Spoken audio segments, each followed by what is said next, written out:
Hello অনলাইনে বন্ধুরা, সবাই কেমন আছেন? আশা করি সবাই সুস্থ আছেন, ভালো আছেন। তো আমার সামনে দেখছেন একটা এলইডি টিভির একটা পাওয়ার সাপ্লাই।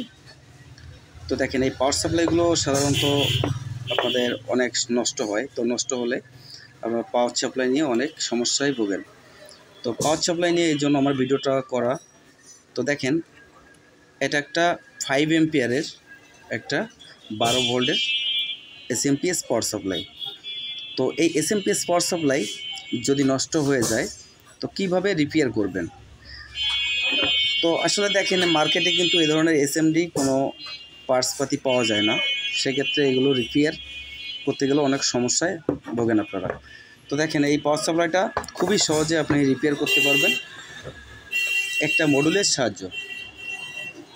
তো আমার হাতে দেখছেন একটা 180 ওয়াট কেএলওয়াই।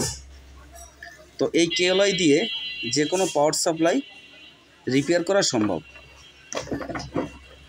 তো দেখেন, এখানে আছে, এটা আছে এসি সেকশন, এটা আছে এসি সেকশন, এবং এই চপারের এই সাইড আছে ডিসি আউটপুট। এখান থেকে 12 ভোল্ট 5 এম্পিয়ার আউটপুট করা হয়েছে।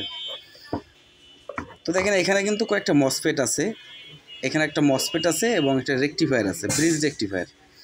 তো এটা যদি নষ্ট হয়, প্রথমত কিন্তু আপনার এই মসফেটটা নষ্ট হয়ে যাবে। তো আপনি কি করবেন? প্রথমত এই মসফেটটাকে খুলে ফেলে দিবেন। খুলে ফেলে দেওয়ার পরে এখানে দেখেন কেলি, এই কেলিটা নেবেন। নেওয়ার পরে এখানে দেখেন নেগেটিভ একটা ওয়্যার আছে এবং একটা পজিটিভ, আর একটা কিন্তু আমি কেটে ফেলে দিছি। এখানে একটা ব্লু একটা ওয়্যার ছিল, ব্লু ওয়্যারটা লাগবে না।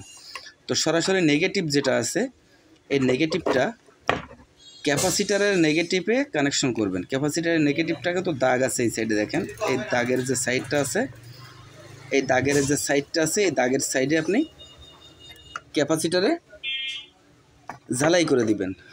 এখানে ঝালাই করে দিবেন, নেগেটিভটা এখানে ঝালাই করবেন। এবং যে পজিটিভটা আছে, এই পজিটিভটা এখানে যে মসফেটটা ছিল, দেখেন এখানে যে মসফেটটা আছে, এই মসফেটটা তুলে ফেলার পরে এখানে যে মিডিল পয়েন্টে যে পিনটা আছে, এই পিনটাতে এখানে ঝালাই করে দিবেন। ঝালাই করে দেওয়ার পরে এখানে আরেকটা জিনিস ফলো করবেন। এখানে যে রেগুলেটর অপশান আছে, একটা ভেরিয়েবল আছে, দেখেন এই ভেরিয়েবলটা অবশ্যই কিন্তু আপনাকে কমিয়ে নিতে হবে। এই ভেরিয়েবলটা যদি কমায় না নেন, তাহলে কিন্তু আউটপুট থেকে বেশি ভোল্টেজটা বেরোবে। বেশি ভোল্টেজ বেরোলে কিন্তু আপনার ডিভাইসটা নষ্ট হওয়ার সম্ভাবনা বেশি আছে। তো এখানে রেগুলেটরটা সর্বনিম্ন কমিয়ে নেবেন, প্রয়োজন হলে বাড়াবেন। মিটার দ্বারা দেখবেন আউটপুটটা দেখে 12 থেকে 13 ভোল্ট করতে পারবেন। তো এবার আপনি এই মসফেটটা যখন লাগাবেন, অবশ্যই এর তলে একটা সেপারেটর ব্যবহার করবেন। এই সেপারেটর ব্যবহার করে এখানে কানেকশন করে দিবেন। দিলে কিন্তু ফুললি আপনার এই মালটা চলবে। তো বন্ধুরা, যদি ভিডিওটা ভালো লাগে তো চ্যানেলটা সাবস্ক্রাইব করবেন। ধন্যবাদ সবাইকে।